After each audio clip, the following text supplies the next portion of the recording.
looking at flowers, flowers, and more flowers," he said. This time he sounded sincere. "You're the best groom ever," Angie sighed. "That's because you're the best bride," he returned. Then he grinned and pulled Angie in close for a smooch. She squealed, and then the whole thing turned mushy, gushy, saccharine sweet, and Mel felt her upchuck reflex kick in. Tate and Angie's wedding was a little over 3 months away, and if the past few weeks were any indicator, it was going to be a long 3 months with Angie, who had shocked them all by morphing into a bridezilla who was wholly consumed by her upcoming nuptials, and all that went with becoming Mrs. Tate Harper. Truly, it horrified. Mel was trying to be the supportive best friend, but she really didn't know if she could handle much more of this. Possibly it was because it was summer in central Arizona, and the heat was making her a little bit crazy. But more than likely, it was because Mel had put off her own wedding to Joe DeLaura, Angie's older brother, so that Angie could have her special day, and the waiting was making Mel a bit antsy-pantsy. Mel and Joe had attempted to elope in Las Vegas a couple of months ago, but because it was Mel, and she was sure she was cursed in matrimony, the Elvis impersonator / justice of the peace that her bakery assistant Marty Zelaznik had hired to marry them had turned out to be a fraud, making Mel and Joe's vows worth less than the free limo ride included in the wedding package. "I love you more," Angie said. "No, I love you more," Tate replied. Gag. Mel left the kitchen and headed into the front of the bakery. It was fairly quiet. Marty was restocking the front display case, and Mel blew her blonde bangs off of her forehead and began to help him. "Back so soon? I thought you went to bake something," he said.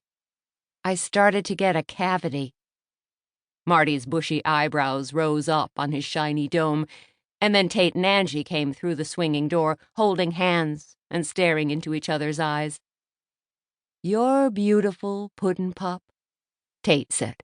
"No, you are, Snuggle-Uppagus," Angie answered with a giggle. "No, you are, cutie patootie," he insisted. "Oh, barf on a biscuit," Marty said to Mel. "Those two are revolting." "Welcome to my world," Mel said. "Honestly, I don't know how much more I can take.